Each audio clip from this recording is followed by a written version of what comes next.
Voilà, j'ai vu qu'il y avait une dernière personne voilà, qui est arrivée. Je me permets de couper votre micro. Donc, rebonjour à toutes et à tous. Je suis Nadia, déléguée générale de la French Tech Paris-Saclay. Voilà, nous sommes ici pour faire vivre une communauté d'entrepreneurs basée sur le territoire de Paris-Saclay, vous l'aurez compris, et donc favoriser l'échange entre ces entrepreneurs, retour d'expérience entre les uns et les autres, puis bien entendu les informer au mieux pour leur permettre de développer, puisque vous êtes un grand nombre d'entrepreneurs dans l'audience, vos activités au mieux. Alors, on aura la possibilité d'avoir ce type d'exercice, soit en format webinaire, soit en format masterclass, pour vous permettre d'échanger avec des experts sur un sujet particulier. Aujourd'hui, on est là pour échanger sur les lois de finances. Les lois de finances pour 2021, vous verrez qu'il y a pas mal de choses qui ont été ajoutées ou modifiées. Et on sera grâce à Frédéric, ici présent, qui représente du coup GmbH. Je vous laisse la parole, Frédéric. Oui, merci. Merci beaucoup, Nadia. Meilleurs vœux à tous. Voilà, je vais vous présenter la loi de finances pour 2021 et un petit bout de la loi de financement de la sécurité sociale pour 2021. Alors, pour tout vous dire, c'est pas la plus grosse loi de finances de l'année. C'est la loi de finances de l'année, mais par rapport aux autres, elle n'est pas très exhaustive. Il y a surtout des dispositions particulières concernant le Covid. On va commencer par la fiscalité des particuliers, un tout petit bout pour faire quelques rappels, en particulier sur des dispositions spécifiques, mais pas forcément loi de finances. Et par la suite, entreprise avec les dispositions particulières. Attendez, un problème. Voilà. Vous avez toutes mes coordonnées qui sont ici, avec mon numéro de téléphone et mon adresse mail. Et on va attaquer en ce qui concerne les dispositions applicables aux particuliers. Alors, je vais passer assez vite sur les dispositions. Par exemple, sur le barème qui a été révisé, il est identique à celui de l'année dernière. L'année dernière, on avait une tranche à 14 qui avait été modifiée à 11. Là, c'est la même chose. Et on avait un ajustement des tranches de 30 et de 41 qui avait été abaissé en fait pour neutraliser le passage de la tranche de 14 à 11. Pour rappel, on avait une contribution exceptionnelle sur les hauts revenus. Cette contribution est en théorie provisoire et devait être supprimée quand le déficit public des administrations publiques sera apuré, ce qui, à l'heure actuelle, ne va pas être demain la veille. C'est une contribution particulière qui s'applique le plus souvent dans le cadre de cessions d'entreprise.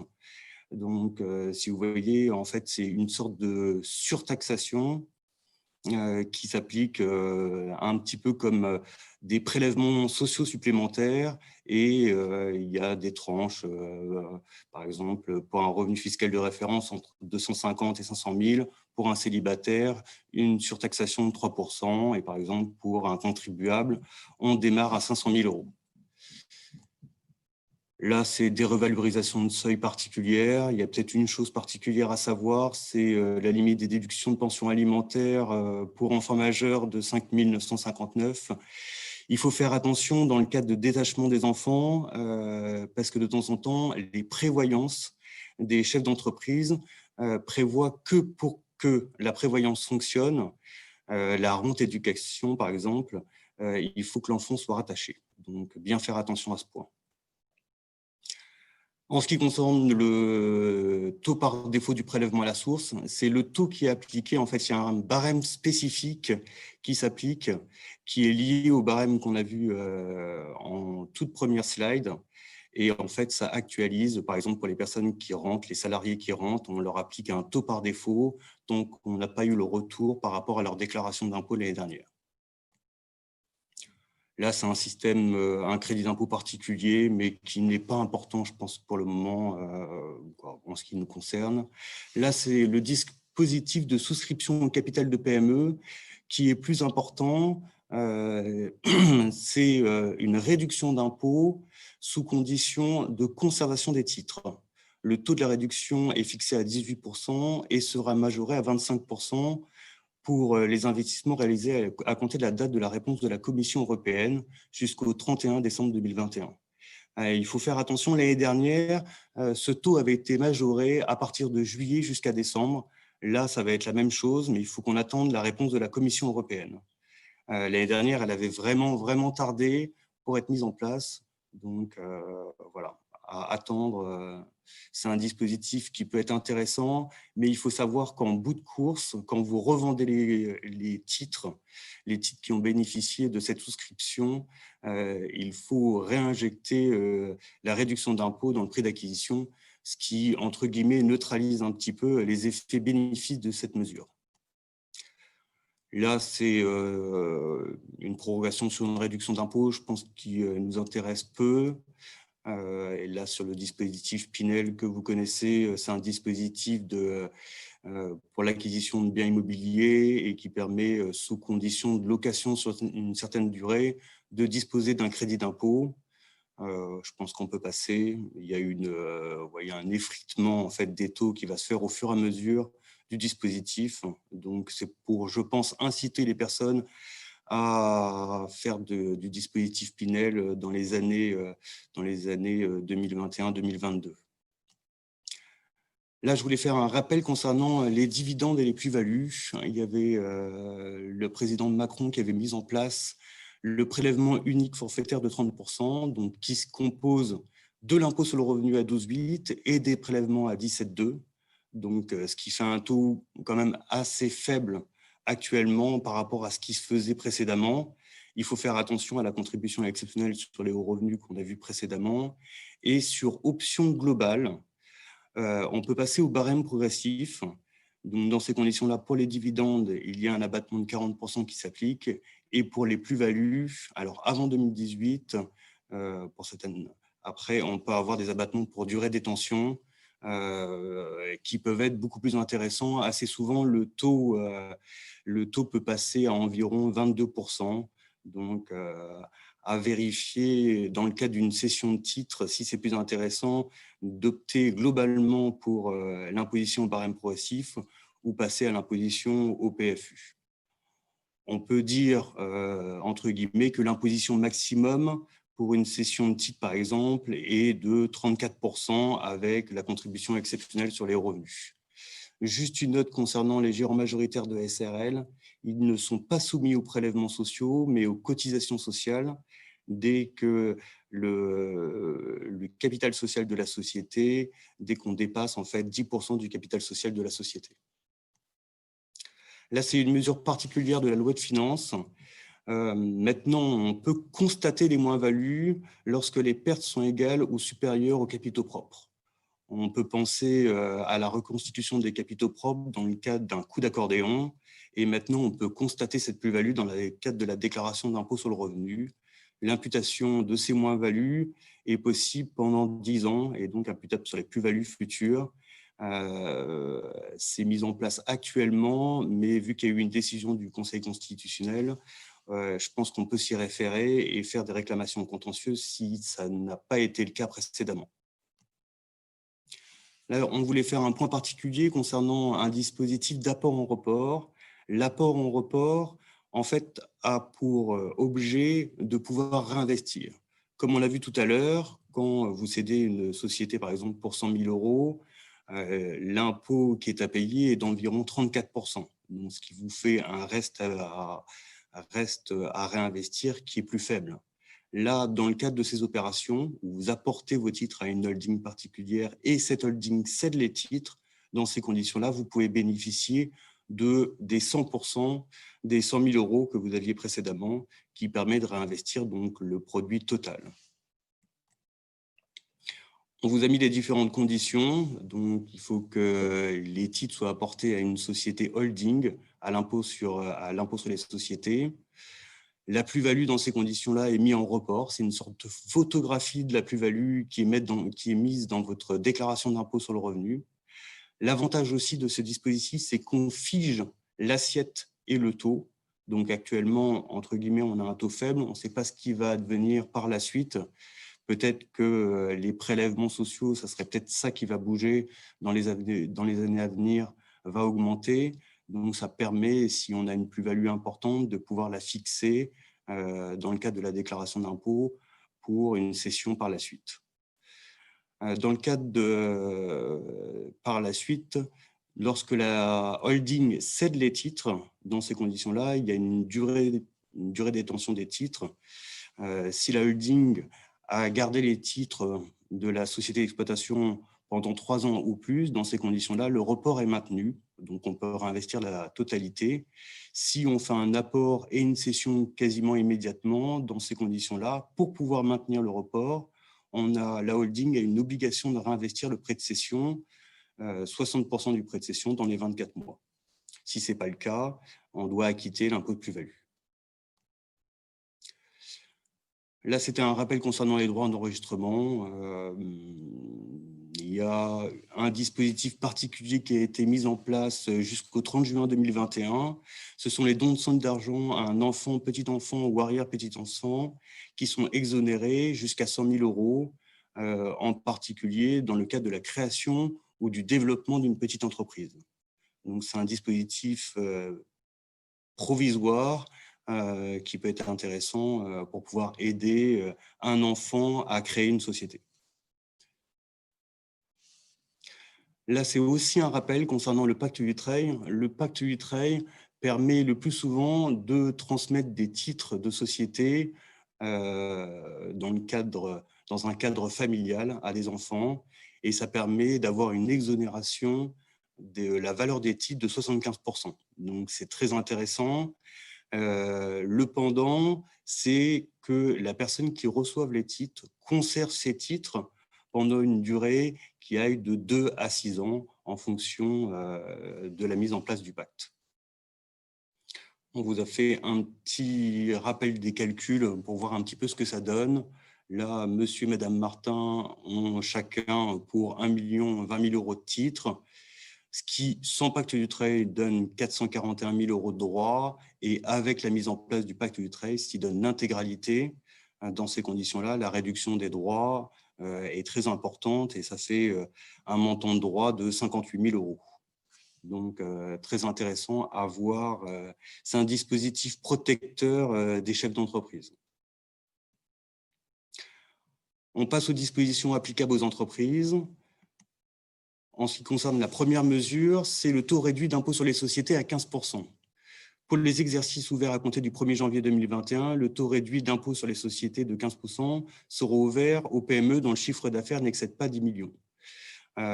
Pour les exercices clos au 1er janvier 2020, on a une limite de 7 630 000 €. Donc là, on passe à 10 millions. Je vous ai mis par la suite dans le tableau qui suit, en fait, la trajectoire de la baisse d'IS qui avait été prévue précédemment, donc avec les différents taux, avec l'objectif d'un taux à 25% en 2022 pour toutes les sociétés. Ça n'a pas évolué, il y a juste les 10 millions d'euros qui ont été modifiés. Ça, c'est un dispositif concernant les organismes de gestion agréés. Il y a une majoration en fait de 25%. C'est un petit peu une obligation de passer pour les personnes qui sont en BIC, BNC, de passer par un centre de gestion agréé qui va, entre guillemets, vérifier les déclarations de ces personnes. Et là, la majoration, si on ne passe pas par le biais de ces centres de gestion agréés, va baisser au fur et à mesure et être annulée en 2024. Ça baisse au fur et à mesure. Là, c'est un dispositif intéressant de neutralisation fiscale de réévaluation des actifs. Ça a été mis en place pour le Covid, donc spécifiquement. En fait, ce qui se passe, c'est que quand on fait une réévaluation d'actifs dans une société, l'écart de réévaluation va dégager un produit imposable. Là, dans le cadre de la loi de finances, si on réévalue l'ensemble des actifs immobilisés, dans ces conditions-là, on a des dispositifs particuliers de lissage de l'imposition ou de mise en sursis de l'imposition.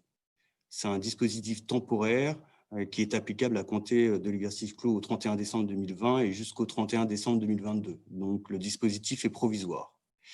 On exclut les éléments d'actifs incorporels, ce qui veut dire qu'on ne peut pas réévaluer, par exemple, un fonds de commerce. Là, ça va s'adresser à des éléments d'actifs, par exemple un bien immobilier dans une société ou des titres de société opérationnelle qu'on peut réévaluer. Donc, ça va avoir pour effet de réaugmenter les capitaux propres et donc d'avoir une meilleure présentation des comptes. Le dispositif, là, pour les modalités de neutralisation, pour les immobilisations non amortissables, on a un régime de sursis d'imposition. Donc, par exemple, pour les titres de société, jusqu'à la cession ultérieure des immobilisations, on fait une photographie du sursis d'imposition et on le garde jusqu'à cette cession ultérieure. Pour les immobilisations amortissables, par exemple un bien immobilier, il y a un régime d'étalement donc l'imposition se fait au fur et à mesure et par exemple pour une période de 15 ans pour les constructions, les agencements et de 5 ans pour les autres immobilisations amortissables. Là, c'est une autre mesure qui a été mise en place pour permettre aux sociétés, dans le cadre du Covid, de dégager des liquidités. C'est l'opération de cession-bail d'immeubles, appelée aussi leaseback. Donc, si une société dispose d'un bien immobilier et le revend à un organisme de crédit-bail, donc on devient locataire, dans ces conditions-là, elle va dégager des liquidités, mais la contrepartie, c'était qu'il y avait une imposition. Là, en fait, on va mettre en place un dispositif de lissage de l'imposition sur une durée qui suit le crédit bail sans pouvoir excéder 15 ans. Là, c'est un dispositif de plus-value de cession d'un local professionnel ou d'un terrain à bâtir destiné à être transformé en logement. C'est des dispositifs particuliers dans le cadre de cessions d'immobilier qui sont transformés en logement. L'objectif du gouvernement étant de favoriser le logement, donc de permettre de réduire en fait l'impôt de plus-value. Donc, si dans le cadre d'une cession d'immobilier, à bien regarder les dispositifs qui peuvent vous être appliqués s'il n'y a pas un dispositif favorable voilà, entre plusieurs acquéreurs différents. En ce qui concerne le crédit d'impôt recherche et le crédit d'impôt innovation, il y a eu plusieurs aménagements prévus. La première, c'est concernant les dépenses de sous-traitance. On peut bénéficier, dans le cadre de l'assiette du crédit d'impôt, des dépenses de sous-traitance. Ils sont pris en compte dans l'assiette. Ils étaient doublés pour les organismes publics. Là, à partir de 2022, ils ne seront plus pris en compte pour le double de leur montant. Donc, c'est un rabot, encore une fois, du crédit d'impôt recherche. Par ailleurs, il y avait une majoration de 2 millions, donc cette majoration n'existera plus. On peut voir qu'au fur et à mesure des différentes lois de finances, au fur et à mesure, il y a des petits coups de rabot qui sont donnés. Je ne pense pas que ça remette en cause intrinsèquement les dispositifs de crédit d'impôt recherche et C2I, mais là, en particulier, c'est une mise à jour par rapport à l'Union européenne. Donc, je pense qu'au fur et à mesure, on va peut-être avoir des petits coups de rabot, mais je ne pense pas que ça remette en cause le dispositif en tant que tel. La deuxième mesure, c'est concernant les demandes de rescrit. Avant, on pouvait les adresser et à l'administration fiscale et au centre de recherche. Maintenant, ça va être directement à l'administration fiscale. La loi de finances a aussi mis en place un crédit d'impôt pour la rénovation énergétique des bâtiments. C'est un crédit d'impôt exceptionnel.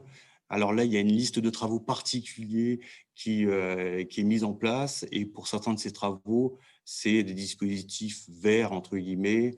Et donc, son montant est fixé à 30% pour les dépenses éligibles dans la limite d'un plafond de 25 000 €. Ça fait un crédit d'impôt de 7 500 € au maximum.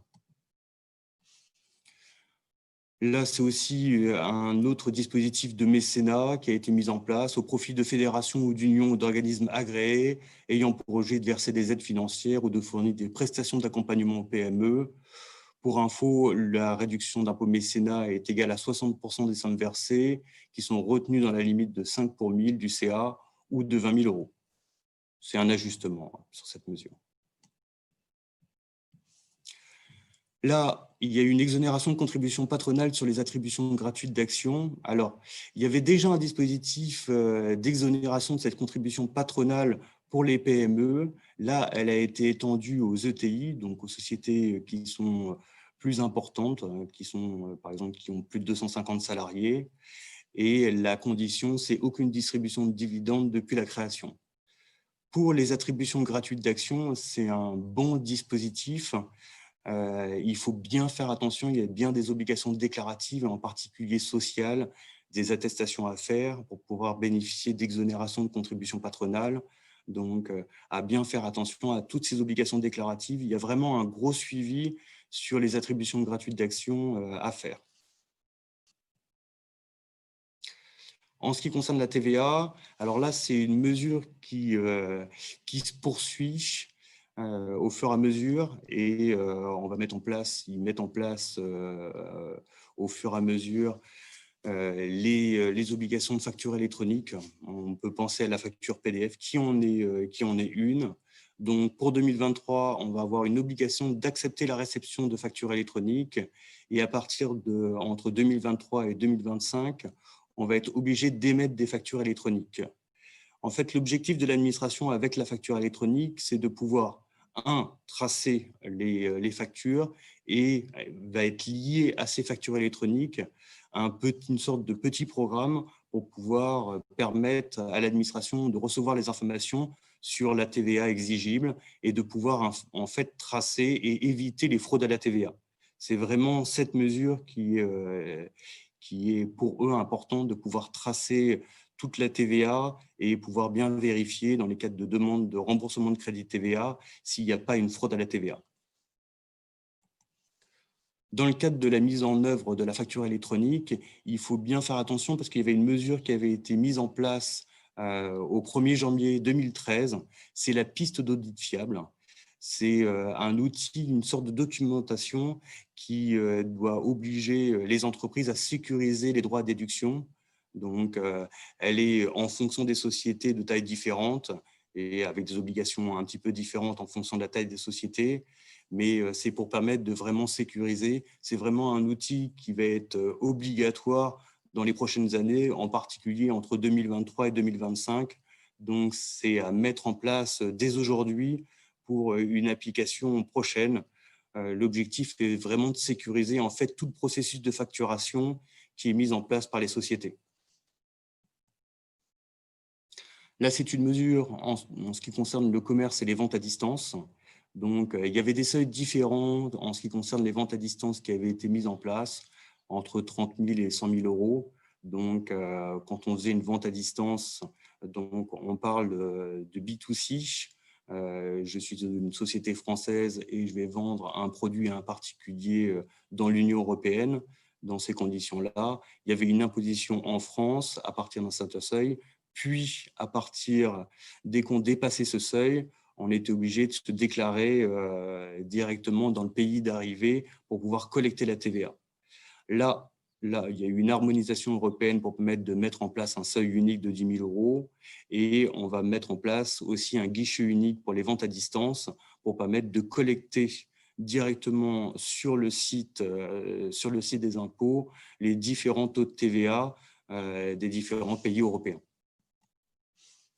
Compte tenu de la crise sanitaire, là, cette mesure a été reportée du 1er janvier au 1er juillet 2021. Semble-t-il, ça va être encore reporté dans les prochaines années.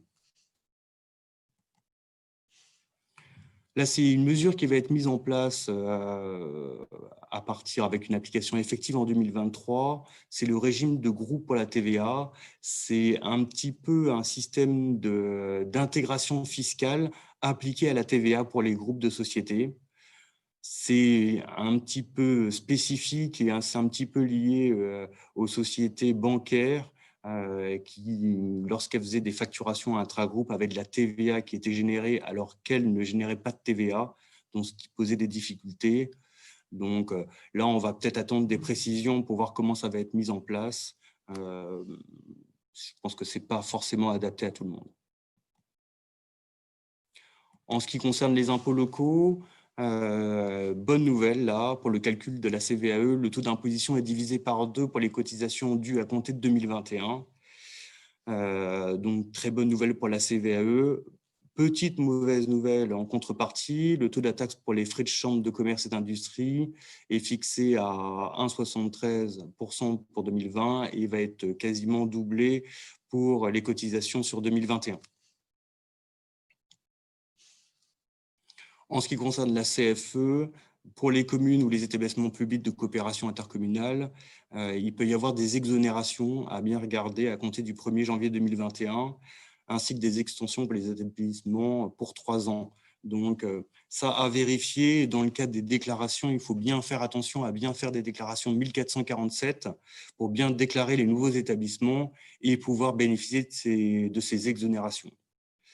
Par la suite, il y a aussi une modification du plafonnement de la contribution économique territoriale, dont le taux va être amené de 3 à 2%.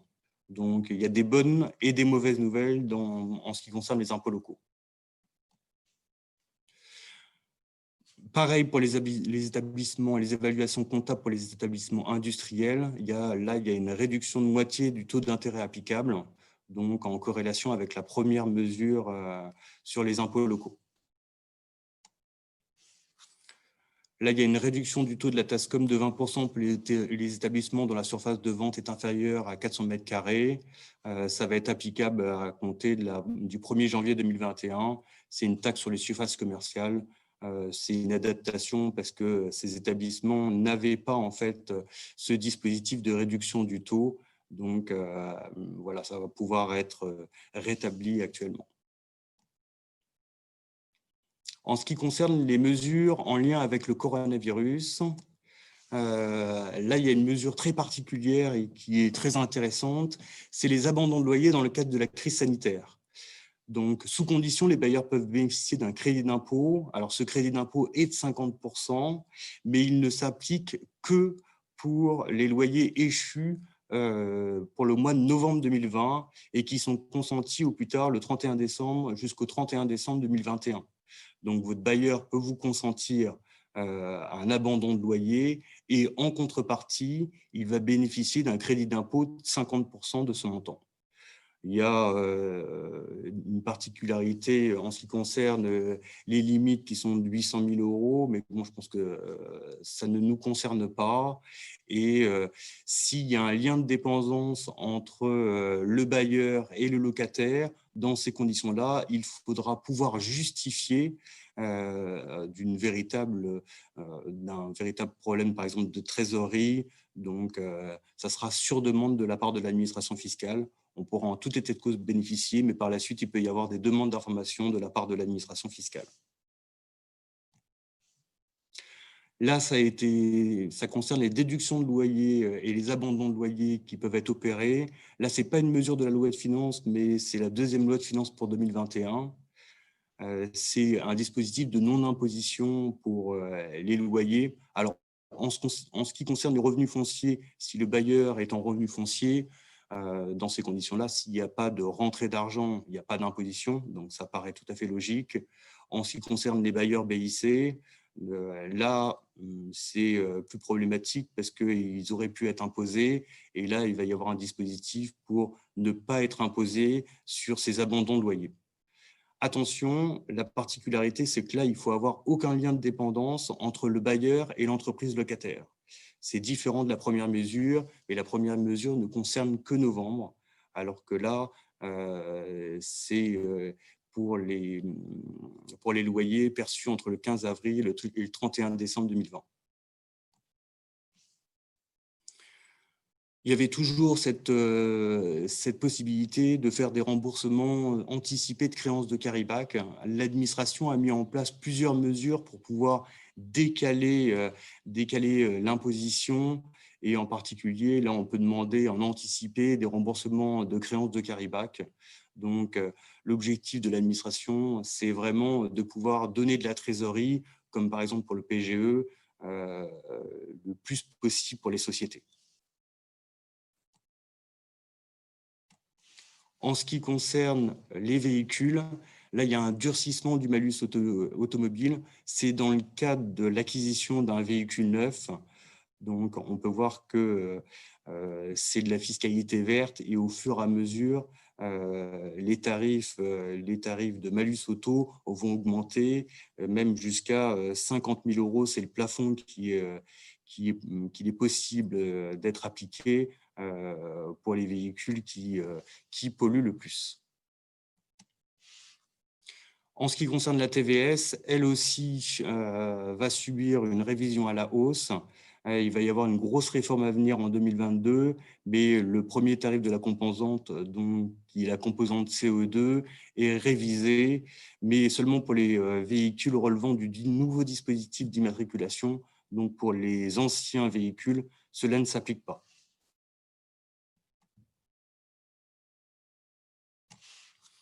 En ce qui concerne les contrôles fiscaux, il y avait en ce qui concerne les intérêts de retard et les intérêts moratoires, on avait un taux de 0,40% qui s'appliquait précédemment en contrôle fiscal. Là, il avait été baissé l'année dernière à 0,20. Il est toujours resté à 0,20 actuellement. Je pense que ça va être, même s'il n'y a aucune échéance, je pense que ça va être pérenne pour les années suivantes.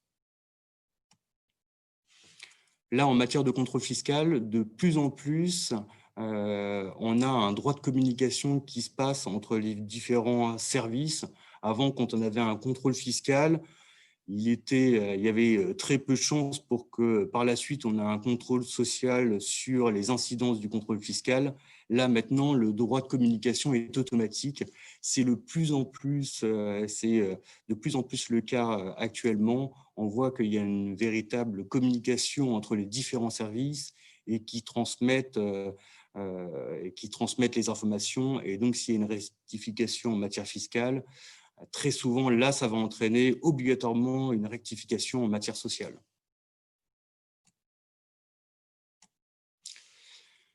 En ce qui concerne, alors là, c'est des dispositifs particuliers applicables aux loueurs en meublé. Je ne sais pas si ça concerne tout le monde, mais en particulier le dispositif des loueurs en meublé par rapport à la location nue pour les particuliers est beaucoup plus intéressante.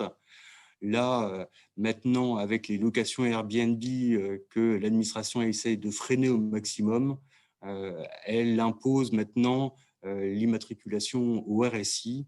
Donc, ça va être considéré comme une activité professionnelle. Donc, il y a des seuils qui sont mis en place, par exemple 23 000 euros dès qu'il y a de la location qui est faite de façon récurrente, par exemple Airbnb. Et en ce qui concerne la location longue durée, là, il y a un deuxième critère, il faut que les loyers soient supérieurs à 23 000 euros et que les recettes de la location meublée soient supérieures aux autres revenus professionnels du foyer fiscal. Donc, on peut assez vite basculer de temps en temps avec de la location sur le régime du RSI qui est beaucoup plus défavorable que le régime actuel des prélèvements sociaux.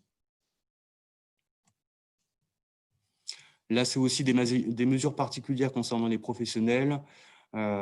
C'est pour les personnes qui font du jobbing, qui font des petits boulots d'appoint. Dans ces conditions-là, maintenant, ils peuvent cotiser et être assimilés salariés dès que les recettes annuelles dépassent 1 500 euros. En ce qui concerne les cotisations de sécurité sociale pour les travailleurs indépendants, on a eu des précisions par décret. Là, en fait, on va avoir au fur et à mesure des exonérations qui vont s'appliquer pour les entreprises frappées d'interdiction d'accueil au public. Il va falloir suivre, on n'a pas encore de précision particulière, mais au fur et à mesure, je pense qu'on va voir par la suite, par exemple, il va y avoir aussi des plans d'appurement qui vont être proposés en 2021 pour les cotisations patronales et contributions personnelles des travailleurs indépendants. Ça va être à suivre au fur et à mesure. Il va y avoir des mesures qui vont être mises en place et je pense à justifier en fonction des situations. Ça va être une étude au cas par cas au fur et à mesure.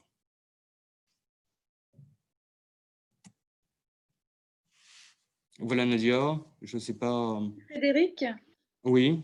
Merci Frédéric pour cette riche présentation.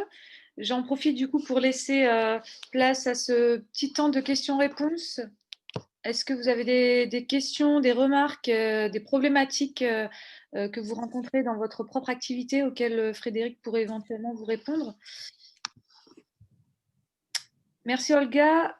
Donc il nous demande s'il est possible d'avoir les présentations. Oui, vous l'aurez. Vous les aurez d'ici fin de journée. Est-ce que vous avez des remarques, voilà, des retours d'expérience vous concernant, des problématiques liées à votre... On m'avait posé quelques questions, je peux peut-être Oui, revenir dessus. dans le format d'inscription. Il y avait une question concernant le crédit d'impôt, le CIR. On en a parlé tout à l'heure sur les coûts de rabot qui ont été faits. Par exemple, pour la loi de finances 2020, il y a eu une réduction des frais de fonctionnement calculés sur les salaires qui passe de 50% à 43%. Et là, par exemple, pour 2022, on va avoir la suppression du doublement de l'assiette pour les sous-traitances auprès des organismes publics. C'était des mesures qui avaient été préconisées en 2013 vis-à-vis de la réglementation européenne des aides d'État. Donc, pour moi, c'est un ajustement par rapport aux mesures européennes. Donc, ça ne remet pas en cause, je pense, le dispositif qui est vraiment très intéressant. Et c'est vraiment un fer de lance de la fiscalité française.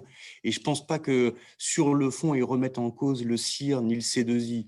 Je pense que ça serait vraiment actuellement se tirer une balle dans le pied. Et je pense que, comme on a pu le voir dans cette loi de finances actuelle, il y a assez peu de mesures sur la fiscalité. Je pense juste à la fin du mandat d'Emmanuel Macron. Je pense qu'on va avoir une fiscalité qui va être vraiment limitée. On ne va pas avoir de gros bouleversements. Je pense qu'ils vont chercher à stabiliser les choses au maximum et aider les sociétés le plus possible en leur accordant des aides et des aides de toute forme, comme le PGE ou des aides sur les cotisations patronales ou sociales. Merci Frédéric. D'autres remarques sur le CIR particulièrement ou plus généralement sur la présentation, sur votre vécu? N'hésitez pas à prendre la parole. Alors, j'avais coupé votre micro en introduction de session. Vous avez bien entendu la possibilité de réagir en direct.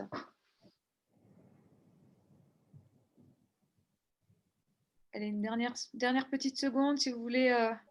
Je laisse éventuellement les personnes qui écrivent dans le chat si vous voulez réagir. Profitez-en, on a un expert avec nous. Donc, si vous avez des problématiques liées à votre activité, n'hésitez pas à nous poser votre question. Bien entendu, vous aurez les coordonnées de Frédéric. Très bien. Il y avait une question concernant le financement. Alors, je ne suis pas spécialisé en financement, mais je peux peut-être donner 2-3 indications. Il faut faire attention pour les demandes de PGE. Les demandes de PGE doivent être bien formalisées. En fait, la problématique que peuvent avoir les banques, c'est que il peut y avoir, si le dossier est mal monté, il peut y avoir un défaut de garantie de la part de la BPI. Donc, il faut vraiment que le dossier soit vraiment bien monté et qui permette de montrer qu'il y a un vrai besoin de trésorerie actuel. Alors, il faut, je pense, bien le lier aux problématiques Covid et ensuite bien montrer que la société peut permettre de rembourser ce prêt. Après, s'il y a des problématiques particulières, que la banque est très réticente pour pouvoir accorder un PGE, je pense qu'il faut directement aller voir le médiateur du crédit pour pouvoir négocier directement avec lui et lui montrer les éléments. Mais je pense en tout état de cause, il faut que le dossier soit très bien monté. Plus c'est beau, mieux ça va être pour la banque et ça va lui permettre d'avoir un dossier solide et de présenter quelque chose pour pouvoir se voir accorder le PGE. Et du coup, dans ce cas, est-ce que vous conseillez pour les entrepreneurs qui ont d'ores et déjà un prestataire comptable de croiser avec le comptable avant de déposer son dossier auprès de la BPI? Oui, tout à fait. Je pense que c'est vraiment, je pense qu'il faut vraiment faire un travail en amont pour pouvoir bien sécuriser les éléments, avoir quelque chose qui, le fait que ça soit peut-être fait en externe peut peut-être permettre d'avoir un deuxième avis et permettre de sécuriser, d'avoir des réponses aux questions, quoi, pouvoir se préparer comme un entretien pour pouvoir répondre plus facilement aux questions. Euh, Là, les banques sont complètement submergées par les PGE. Dans le cadre des demandes externes de crédit, c'est extrêmement compliqué, c'est extrêmement difficile. Là, on est sur un dossier pour une demande de reprise de société. Les sociétés sont submergées, n'arrivent pas à traiter le dossier à cause du PGE. Donc, c'est compliqué, quoi. Il y a le PGE et il y a les autres demandes de financement. Donc, c'est compliqué. Et les organismes de garantie, franchement, freinent beaucoup, font très, très attention aux garanties, là. Est-ce que vous avez encore en tête quelques critères concernant le PGE, à savoir une question d'Olga qui demande s'il faut un business plan sur 5 ans dans le dossier? Je pense que c'est nécessaire, oui. Je Ok. pense que c'est nécessaire. Et Tout élément annexe qui permette de dire la société voilà, a un besoin de trésorerie temporaire là et qui par la suite va être remboursé par le prévisionnel. Ça, c'est toujours un super argument vis-à-vis des banques. Ok, merci Frédéric. De toute façon, je vous relayerai les prochains webinaires, masterclass plutôt, qui auront lieu avec BPI France en février. Donc Olga, je vous remettrai bien entendu ces prochaines dates. Très bien. Ok, je crois qu'on a fait le tour des questions. Sinon, je vous laisse encore une petite dernière seconde, dizaine de secondes, le temps de rédiger la question dans le chat. Nous remercions bien entendu Frédéric de sa présentation, qui était très riche, que vous recevrez sous format du coup électronique d'ici fin de journée, avec ses coordonnées si besoin. Bien entendu, la French Paris-Saclay relaiera l'ensemble des informations voilà, de mise à jour relatif à cette loi de finances 2021 et également l'ensemble des fonds et aides que proposeraient les communautés d'agglomération de Saint-Quentin-en-Yvelines, Versailles Grand Parc et ou de Paris-Saclay, donc 78-91, qui pourraient être complémentaires à ce par exemple, PGE qui est plutôt d'ordre national. Oui, il y a beaucoup d'informations qui sont disponibles et faut vraiment bien regarder. Les informations sont bien faites, les dispositifs. Exactement, oui, effectivement, on a la chance d'avoir quand même un territoire assez riche d'acteurs économiques. Donc, énormément de personnes se bougent pour vous proposer des fonds supplémentaires à ceux proposés par le gouvernement à l'échelle nationale. Donc, il y aura bien entendu, vous aurez bien entendu toutes ces informations. On est en train de travailler par exemple avec la CPS pour les fonds d'ordre territorial sur Paris-Saclay, donc avec la communauté d'agglomération. C'est des informations que vous recevrez. Je vous remercie à toutes et à tous pour votre participation, pour votre écoute. Merci encore à GMBA, particulièrement à Frédéric pour sa présentation. Je vous souhaite une Merci. belle fin de journée, un bon début d'année. J'espère à très vite en présentiel. Croisons les doigts. À bientôt. Merci.